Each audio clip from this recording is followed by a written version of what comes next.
اچھا، لوگ پوچھ رہے ہیں اور سب کے ذہن میں خیال آ رہا ہے کہ اتنے پنڈی تک کیسے پہنچے، ملیر تک کیسے پہنچے، ہم انگیج کیوں نہیں کر رہے؟ انگیج کیا تھا ہم نے رات کو بھی 3:30 بجے لاہور کے اوپر انگیج کیا تھا، بٹ اس کے انگیجمنٹ کے فوراً بعد جو ہمارا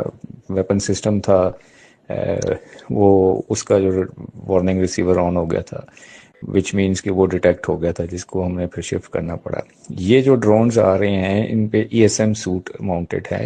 ان کا پرپز ہے کہ یہ ہمارے گراؤنڈ بیسڈ ایئر ڈیفنس کی ریڈیشنز کو ڈیٹیکٹ کریں، اور ڈیٹا لنک کے پیچھے یہ ہماری لوکیشنز کو ٹرانسمٹ کر دیتے ہیں کہ جو ان کے کمانڈ سینٹر کو، کہ کہاں سے ان کو ہم نے لاک کیا ہے، جس کی وجہ سے ہمارے گراؤنڈ بیسڈ ایئر ڈیفنس کے جو سسٹمز ہیں، لو میڈز ہیں، ہائی میڈز ہیں، ان کی لوکیشن ڈسکلوز ہو جائے گی۔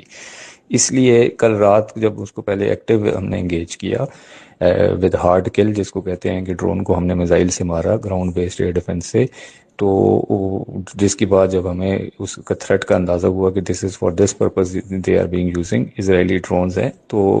That's why it was decided کہ ان کو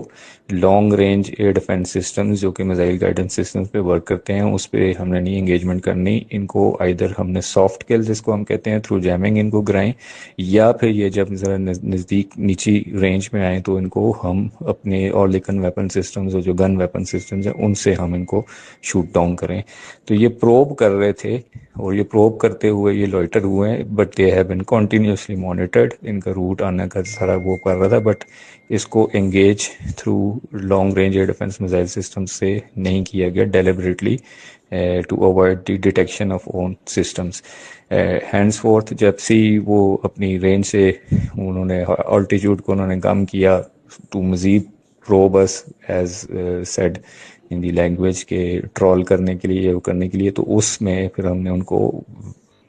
جو ایک ایک گن سے، اور لیکن ایک ایک گن سے ان کو کرایا۔ Thank you.